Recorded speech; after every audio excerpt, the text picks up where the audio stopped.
Ladies and gentlemen, the RT Boxing Show with Mr.A.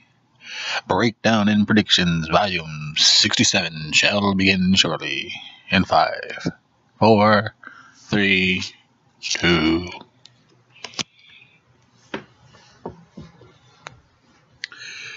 Thank you for tuning in. I am your host, Mr.A., and this is Ready Talk Boxing, the RT Boxing Show with Mr.A.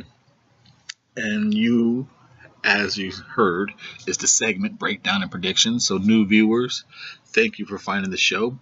Be kindly and become new subscribers. The new subscribers, thanks for your loyal support. Everyone hit that thumbs up and let's get into this breakdown. Carl Frampton and Nonito Donaire. Very back and forth for me on this one.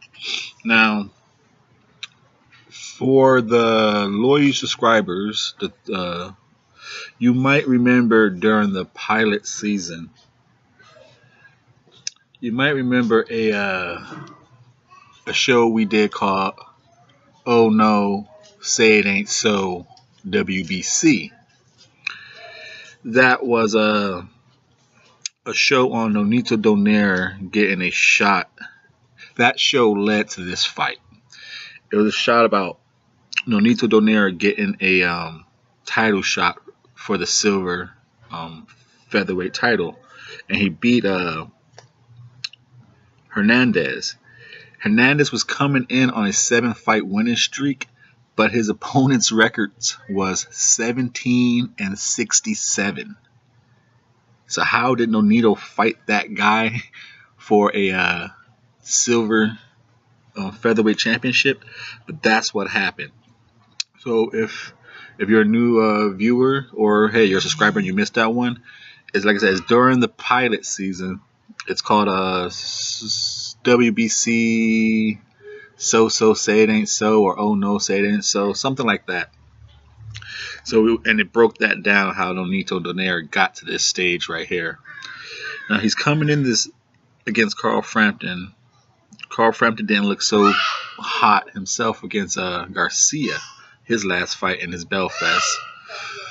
Now this is Carl Frampton's coming in at 24-1 with 14 KOs with a 50% knockout ratio. And this is a nice early morning. Kids don't want to go to school, so they're just screaming their brains off. So Nonito Donaire is coming in here with a 38-4 with a 24 knockout. But Nonito Donaire has been knocked out himself one time out of his 4 losses. So they both taste defeat. They both should not be right here in their career. They need to go where they used to be. Now, Nonito Donaire is coming in at 35 years old with 255 rounds of experience to Carl's 162 and 31 years of age. So they're at that point.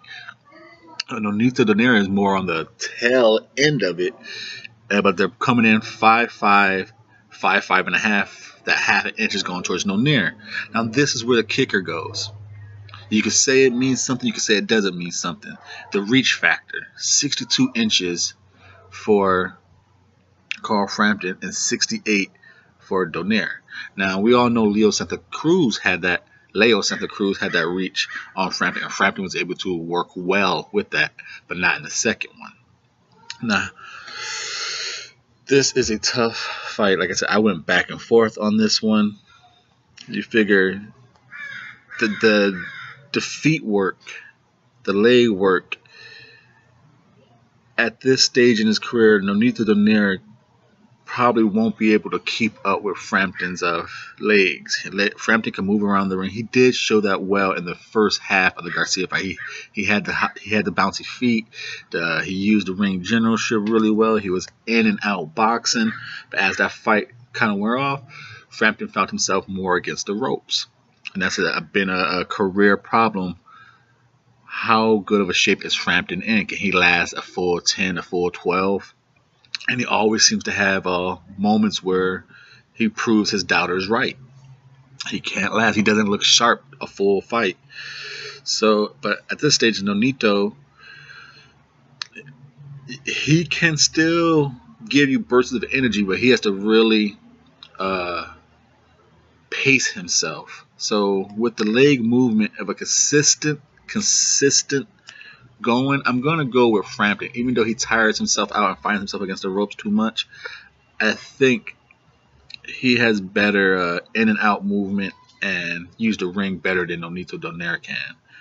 Now, as far as defensively, who changes the angles, who plays the gap? I think Frampton, with his legs, he could stay on the outside a little more. But at the same time, with that reach of Donaire, he can control that gap. Frampton's going to have to come in across that bridge, pop shot in and out. He's going to have to be, I believe, he's going to have to be an outside counter puncher. So whether he's either going to be on the outside allowing Donaire to overextend, or he's going to offensively counter him and be first. That's the only way I believe he's going to be able to control his defense. Because even with Carl Frampton's movement of changing his head levels, he can be hit, and Leo showed that. Now offensively, this is where it gets tough, because they both have some ticks, you know, that really ties them together. At best, they're at a 3-punch combination, but at the same time, you see them both when they throw that third punch. A lot of times they do lunge off their feet on that third one. So if you could slip that third one, there's a good chance you're going to catch them at a split moment with both their feet off the ground. So if you could counter on that one of these fighters are going to pay a price. Like I said, they're a 1-2 with a hook. They do that really well, both these fighters. Hand speed, I think it's pretty even. I'd say for the long haul, it might go to Frampton because of the age. And like I said, Donaire has to time himself. Now power, I'm going to go with Donaire. I think he's just naturally a harder hitter. Frampton has good power, but I don't think he hits as hard as Donaire. As far as the jab, I think Donaire has a better jab, and that reach is going to play a big factor. Now, the only thing that's really scary for me on this fight is that it's in Belfast, and that's what's making me go back and forth. Because I want to say Nonito Donaire is going to do what Leo Santa Cruz did in the second fight. He can't do the Leo Santa Cruz first fight, because as you can see, Frampton has no problem getting inside someone who has a longer reach. He's good at nullifying your reach, whether it's on the outside or inside. He knows how to, I guess, make up for his short arms, his shortcomings.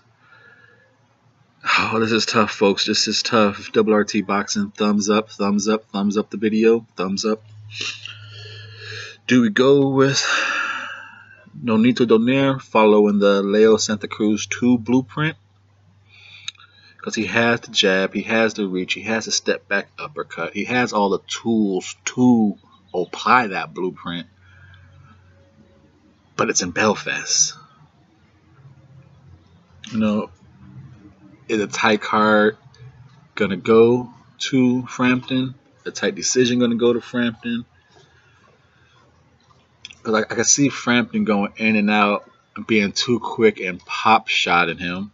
And, you know, I can see this at 8-4 for Frampton. I can see this 7-5 for Donaire. And being that I'm on the fence on this one, and it's in Belfast, I'm going to go with a majority draw on this fight. Even though I don't really believe it's going to happen, but I can't, because I want to lean towards Nonito Donaire, but I just don't see it happening in Belfast. So I'm going with majority draw on this fight. Carl Frampton and Nonito Donaire will battle to a draw. This is the Double RT Boxing Show. Thank you for tuning in. Thank you for your support. Again, new viewers, please become new subscribers and new subscribers. Thank you for always giving me your time and being loyal. Everyone, let's go for a 10 thumbs up average. You know, I'm gonna stop saying it, but I just want your show to be known because I believe we are a good show. We are a good show. Around the world, there's no one talking boxing like us. You know. Thank you for your support.